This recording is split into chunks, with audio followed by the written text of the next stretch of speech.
Quand j'ai vu ces animes, je me suis dit, les Japonais sont vraiment trop forts. Mais vraiment, vraiment trop forts. Les Japonais sont juste capables de faire des animes. Par exemple, un anime de danse. De base, t'aimes pas la danse. Tu regardes cet anime, ça y est, tu vas kiffer la danse. Voilà ce dont les Japonais sont capables, les gars. Ils sont capables de vous faire kiffer de base quelque chose que vous n'aimez pas. Ils vont vous le faire kiffer dans un anime. C'est incroyable, c'est un truc de fou. Dans ces deux animes que je vous présentais, les gars, nous aurons un côté jeu vidéo, un autre côté graphiste. Tu vas me dire comment ça graphiste? Bah écoute, je vais te présenter tout ça, oui. Reste sur place, pose-toi, mange un kebab, je sais pas, une pizza. Profitez bien, les gars. Et puis je vous dis à tout de suite pour les animes. Mahmoud, tu peux lancer le générique, s'il te plaît.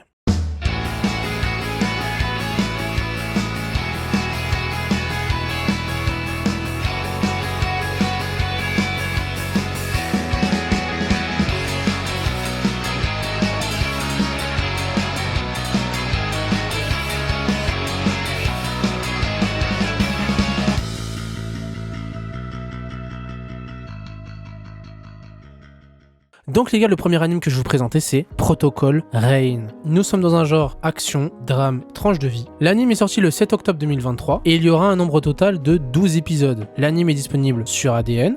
Le studio d'animation, un quad. Oui, non, tu ne rêves pas, c'est bien un quad. Hein. Quand je te dis un quad, c'est un quad qui a fait l'anime. Voilà, je savais pas que c'était possible, mais oui. Donc, depuis la mort de son père et la grave blessure de sa petite sœur, Shun Tokinoya a abandonné le jeu vidéo qui le passionnait pour se consacrer à son travail dans un e-sport café nommé Fox On. Bon, je rigole, Fox One, ok? Bon, c'est bon. Au quotidien, il passe le plus clair de son temps à étudier et à travailler tout en discutant avec ses anciens camarades de jeu lorsqu'il passe au café pour faire quelques parties. Quelques parties, hein. Et quand on dit quelques parties, c'est pas 1 heure ou 2. Hein. Toutefois, en fait, la panique va s'installer rapidement lorsque Shun, en fait, il va apprendre que Fox One croule sous les dettes. Est-ce que c'est étonnant? Non. Et qu'il pourrait bien perdre son emploi prochainement si aucune solution n'est trouvée. Et en fait, tout simplement, pour rembourser la dette, en fait, Shun et ses amis, ils vont décider de participer au tournoi Xaxerion Championship.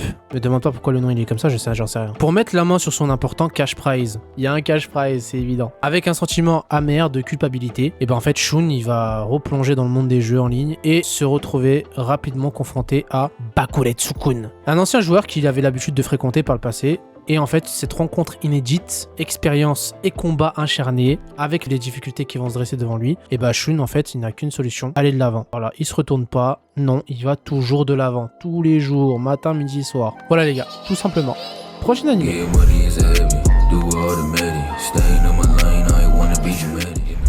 16 bits Sensation Another Layer. Les gars, c'est le nom de l'anime, j'y peux rien. Genre, seinen, comédie et tranche de vie. Vous avez vu, j'ai fait en sorte qu'on soit un peu dans le même délire. L'anime est sorti le 4 octobre 2023 avec un nombre d'épisodes de 13. L'anime est disponible sur Crunchyroll, les gars. Le studio d'animation Saint-Silver, ST Silver. Donc, Akisato Konoha est une illustratrice passionnée par le style Bishoujo et qui va mettre en fait généralement en scène plusieurs superbes jeunes femmes. Bien qu'elle soit parvenue à se faire une place dans une société de production de jeux vidéo spécialisée sur cette thématique, son rêve est de devenir une illustratrice super populaire. Cependant, en fait, hors d'atteinte pour le moment pour elle. Pour ne rien arranger, les jeux Bishoujo commencent à avoir du plomb dans l'aile.